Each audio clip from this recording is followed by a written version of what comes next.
Olá pessoal, esse é o primeiro vídeo de uma pequena série de vídeos em que eu vou apresentar alguns fundamentos do teste hipótese denominado de análise e variância, também conhecido pela sigla ANOVA.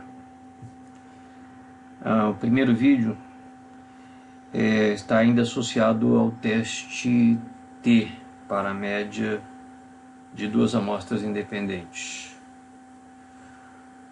Porque eu apresento esse teste T de novo?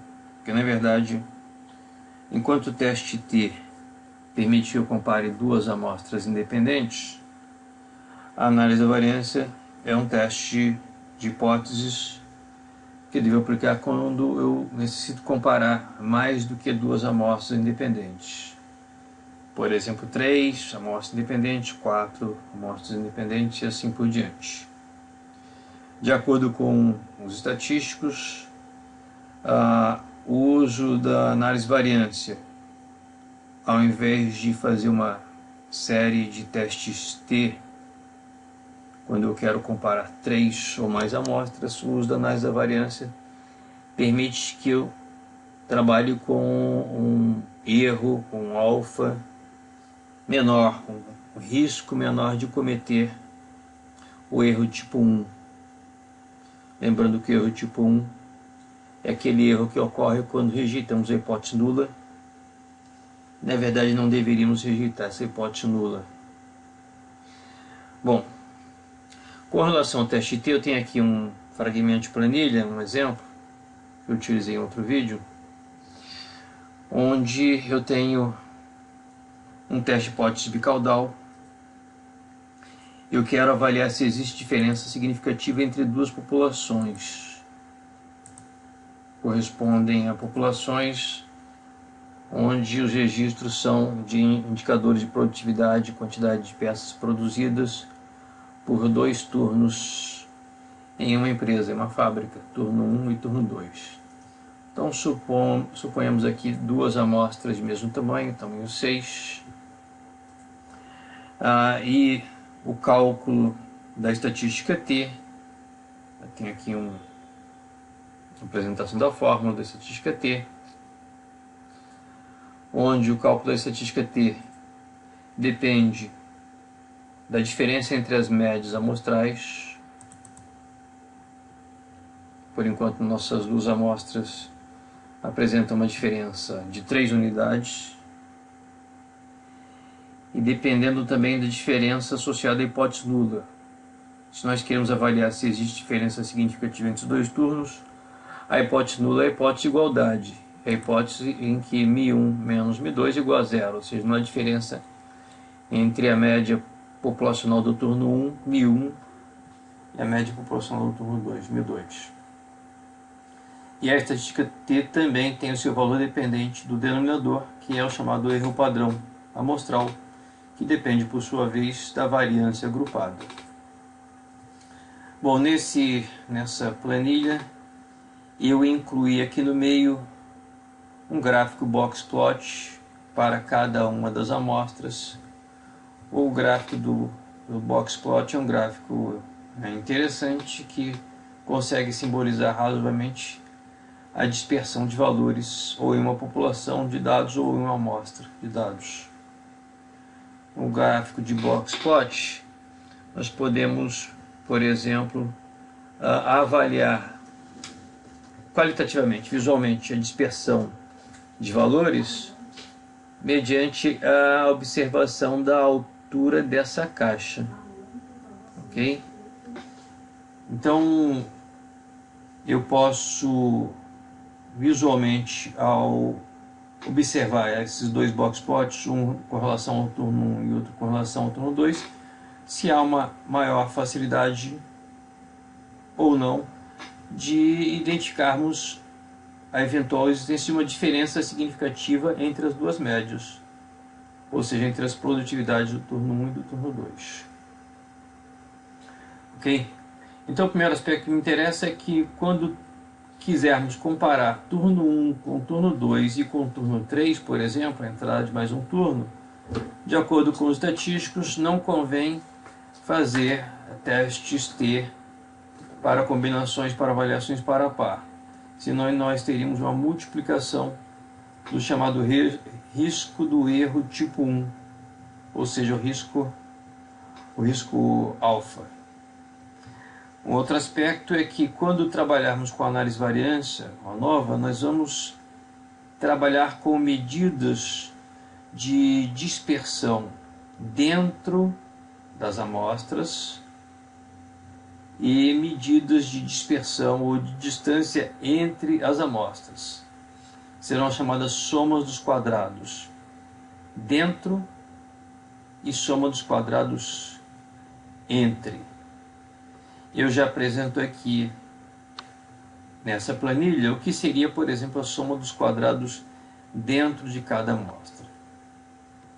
Observem que nessa planilha eu aproveito a função var.a no Excel para que ela me calcule de imediato a variância, tanto da amostra do turno 1 quanto a variância da amostra do turno 2. Por sua vez, essas duas variâncias se transformam numa variância agrupada que entra no cálculo do erro padrão e que, por sua vez, é o denominador da estatística T. Okay? Bom, aqui nessa região à esquerda, eu mostro que, na verdade, a variância agrupada, a variância de cada uma dessas amostras, ela necessita antes que façamos o cálculo da soma dos quadrados das diferenças entre cada um dos componentes da amostra e a média amostral. Então, por exemplo, faço aqui uma ilustração com relação ao que seria o cálculo da variância do turno 1, dos componentes do turno 1, da amostra do turno 1. Esse primeiro valor corresponde ao quadrado da diferença entre o primeiro componente, 44 unidades, e a média amostral. O segundo registro também corresponde ao quadrado da diferença entre o segundo registro, 47, e a média amostral, e assim por diante. E lá embaixo eu faço a soma dos quadrados das diferenças. Essa soma dos quadrados das diferenças, dividida pelo número de graus de liberdade, que é o tamanho da amostra menos 1, ou seja, 5, me faz chegar à variância. Então, a variância é um valor médio da soma dos quadrados das diferenças, onde esse valor médio é calculado com base no número de graus de liberdade. Ok? Então, quando trabalharmos com a análise variância nova, também nós vamos trabalhar com soma dos quadrados das diferenças dentro de cada amostra. Vamos transformar essa soma dos quadrados das diferenças em médias, e essas médias então corresponderão a medidas de variância. Mas lá também nós vamos calcular a soma dos quadrados das diferenças entre amostras. Vai ser a nossa forma de avaliar a distância entre as amostras, no nosso caso, do teste de hipóteses. Ok? Eu vou aproveitar aqui também nessa planilha para mostrar o seguinte. Eu tenho aqui para estes valores das duas amostras o valor da estatística T chegando a 1,193, quando, no nosso caso, para um teste bicaudal com alfa igual a 0,05, ou seja, com 95% de confiança, com o tamanho de amostra, as duas amostras com o mesmo tamanho, 6, ou seja, o grau de liberdade total para um teste T para duas amostras independentes sendo 6 mais 6 menos 2, ou seja, 10, o que corresponde também ao somatório dos dois graus de liberdade.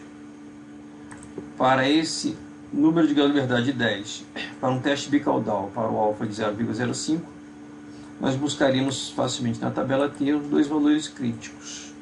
O inferior, menos 2,228, e o superior, mais 2,228. E a nossa estatística T está caindo na região de H0, ou seja, não rejeitamos aqui a hipótese nula.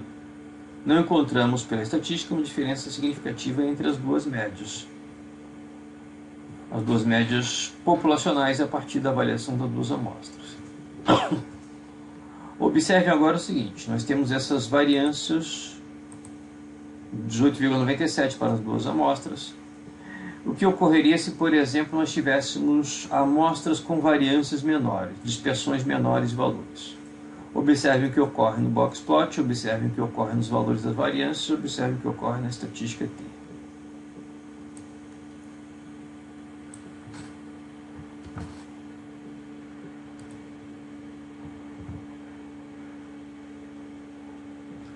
Para duas amostras onde as diferenças das médias amostrais, a diferença das médias amostrais continua sendo 3 unidades, o que se modificou agora é que eu tenho duas amostras apontando dispersões menores. Então as caixas do gráfico box plot ficaram mais estreitas, a variância de cada amostra ficou menor, a variância agrupada ficou menor, a consequência a estatística T ficou maior. Mesmo com essa estatística T de 1,515, ela cai na região de H0 e não rejeitamos a hipótese nula. Mas de qualquer forma teríamos uma chance maior de nos aproximarmos da região de H1, ou seja, uma chance maior de rejeitarmos a hipótese nula. O que ocorreria se as nossas amostras tivessem uma variância menor ainda?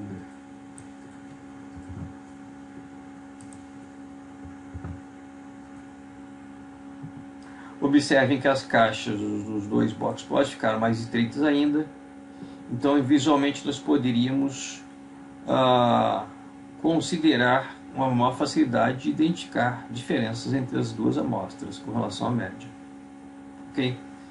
As duas variâncias bem menores, a estatística T agora alcançando um valor 1,969, ou seja, ainda não ultrapassando, mas se aproximando cada vez mais do limite superior, o valor crítico 2,228.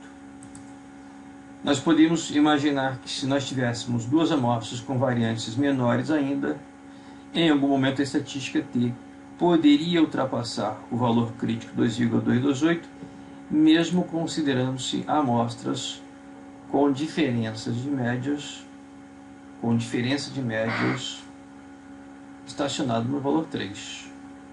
Ok? Então, onde eu quero chegar é que a variação dentro das amostras, a variação dentro da amostra do turno 1 e a variação dentro da amostra do turno 2, quanto menor essa variação, maior a chance de identificarmos diferenças significativas entre duas médias amostrais. O mesmo vai ocorrer quando realizarmos o teste ANOVA, análise da variância.